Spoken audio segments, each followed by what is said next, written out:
The start of Jaguars training camp is right around the corner, and I'm going to go into 5 different players that I find the most intriguing going into the 2021 NFL season.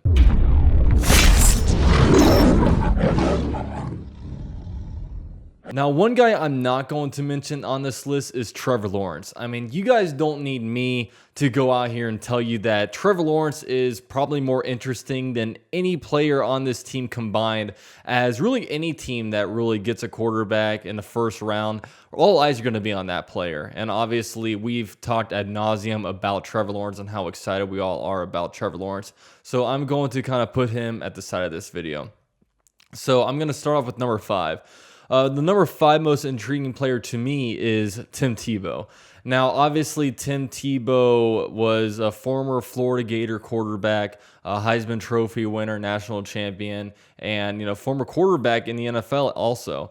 He took some years off, played some baseball, then now he is actually back on the Jaguars playing a brand new position for him, and that is tight end. And we're all intrigued to see, really, does he make the roster? Can he make any kind of impact? In most teams, obviously, he probably would not make the roster anywhere, but you look at the Jaguars right now, and a tight end room, usually you might keep 3 to 4 tight ends on a team, and there's really only 2 players that I would really consider roster locks at tight end, and that would be the recently added Chris Manhertz from the Carolina Panthers, and also James O'Shaughnessy, who's been on the team for a little bit. Other than that, I mean, there is a clear path to really make this roster, and with Tim Tebow's connection to Urban Meyer, he already has kind of half a foot in the door when it comes to making the spot, but I'm really interested to see him in preseason. Does he have any kind of speed? Can he make players miss? Can he do some things out in the open field? And also, can he block well? Because those are all essential qualities that you would want in a tight end. And maybe we see him play a little bit of special teams, but it's going to be really cool being able to watch Tim Tebow once again playing football. Now, at number 4 on this list, I have left tackle Walker Little. Walker Little is a rookie drafted in the 2nd round of the 2021 NFL draft, and this is a guy that fell in a draft because he's only started 1 game in the last 2 seasons, but by all accounts, he's come in here and he really looks the part. I mean, he's a big, strong dude. Luckily, he didn't even have any knee braces or anything on in the OTA period, so at the moment, it looks like he's more than recovered from his injury, and obviously, he has some fresh legs, and really, Walker Little, he's really 1 play away from being the starter. I mean, I firmly believe that, if Cam Robinson were to go down with an injury, that would pretty much make Cam Robinson lose his job, because I think Walker Little comes in there, and once Walker Little is in there playing at left tackle, I don't think he loses that job.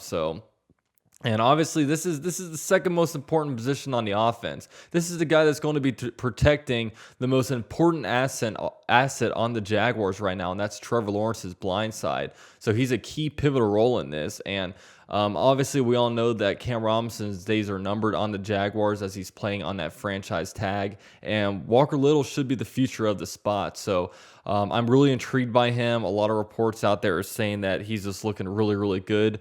So really, Walker Little, I'm really excited to kind of see what he brings in training camp in a preseason. Number 3 on this list, I have defensive end / outside linebacker Kalen Chastain.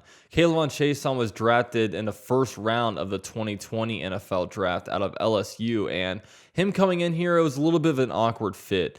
And in 11 games last year, he only had 19 tackles and only 1 sack from a guy that we really expected some pass rushing ability from. And I stated in a video before that, look, he did not really have a very good rookie year, and a few people came at me, but I mean, the truth is he did not have a very good rookie season, but I am giving him a pass due to the fact that we all kind of knew he was a project based on really where he was coming from and just his size and the type of player that he is, and he's going to have to grow into the position. And he was also playing in a 4-3 defense, so switching to a 3-4 should be able to get this guy in a little bit better position to succeed.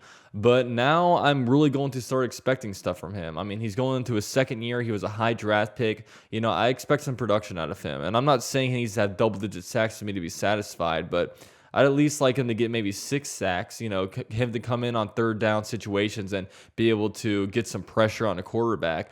I'm just expecting little things like that, and for him to be a good rotational kind of player amongst our defensive line that has been kind of revamped in a way this offseason, as we added a bunch of different guys, and we're also getting guys back from injury like Josh Allen and Devon Hamilton. So I expect the defensive line to be a much improved unit, and in order for this team to really go over the top, we're going to need some production from our former first-round pick.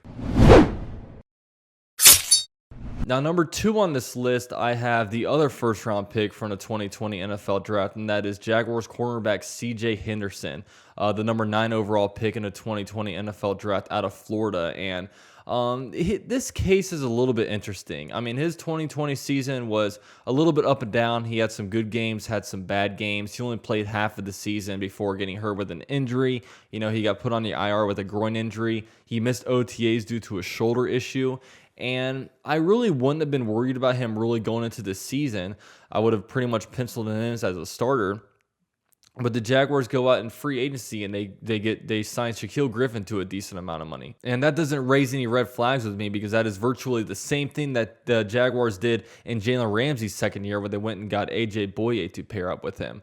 But the interesting thing came up in the NFL draft, where at number 33 overall, the first pick in the second round, they went out there and got a cornerback, Tyson Campbell. So I sat there and I said, okay, we're getting a slot cornerback at number 33 overall. And it just kind of has me thinking a little about C.J. Henderson, because with C.J. Henderson, you hear these whispers from different areas that, like, maybe he's not all there. Maybe he's, I don't know. Like, we all just hear a little bit different things, and he has been a little bit weird on social media at times. I just don't really know what to make of it. So I just really want to see C.J. Henderson on the field and playing a little bit, so I can know that, look, he's good, he's safe, he's out here, he's doing well, so we can really kind of lock in a really good defensive back unit from what was a really bad unit in 2020 after the Jaguars pretty much revamped everything outside of C.J. Henderson with getting new cornerbacks and safeties in here. But C.J. Henderson, interesting case study. We need him to be a big piece because he was a number 9 overall pick. Jaguars have to get... If the Jaguars are going to go up, we have to get rid of this whole thing where our rookie first round picks are becoming busts. We don't need that anymore. So C.J. Henderson, expecting hopefully some good things out of him. Now, number 1 on this list is actually a combination of players. It's Laviska Shenault and Travis Etienne. And the reason why I have these guys on here twice is the fact that their roles are going to be interesting with the Jaguars, and I almost fear a little bit that these guys are going to be eating into each other's production, because both these guys are kind of similar players. Like, we have Etienne, who right now is taking a lot of reps at receiver because the Jaguars want to find ways to get him the ball, and I am one who firmly believes that James Robinson is still going to be someone who gets 15 carries a game, and deservedly so. I mean, James Robinson killed it last year, and every team needs a between the tackles type of running back. So they want to find ways to get Etienne the ball, especially after spending a first-round pick on him. So he's going to be lining up at slot receiver, the same place that probably Laviska Shenault will be doing a lot of lining up at. And last year, Laviska Shenault also took a lot of snaps out of the running back spot. So these two players, I really want to see what happens with them, really with their roles with the Jaguars. And, we heard a lot of rave reviews about how Laviska Shenault has really looked. So these two guys, I hope we get big production out of them, but I just hope they don't eat into each other too much, where both of them can really be super successful on their own and be able to put up their own type of numbers that these different running backs or receivers really love to get. So those were 5 players that I am really excited to really see come preseason, training camp, all that stuff. Some guys that I'm just very excited about. Definitely let me know what your guys' 5 players are. I really want to hear from you guys if your list kind of is similar to mine or if it's different. And guys, I'm so excited, man. We are almost here at the NFL season. It is currently July 9th. So, man, we're 2 months away from the regular season opener, and what, about a month away from preseason. So we're almost right into it, guys, and we're gonna go through it all together, man. Super excited. But all right, guys, thank you so much for watching the video. Drop a like if you guys can. It really helps me out, and I'll see you guys next time. You guys watched the whole video. Really appreciate that. You guys can subscribe to the channel for the best source of Jaguars news on the YouTube platform. Also, follow me on Twitter and Instagram at UCF_Jaguar, and you can become a member of the channel for as low as $3 a month for exclusive channel content. Thank you, guys, and go Jags.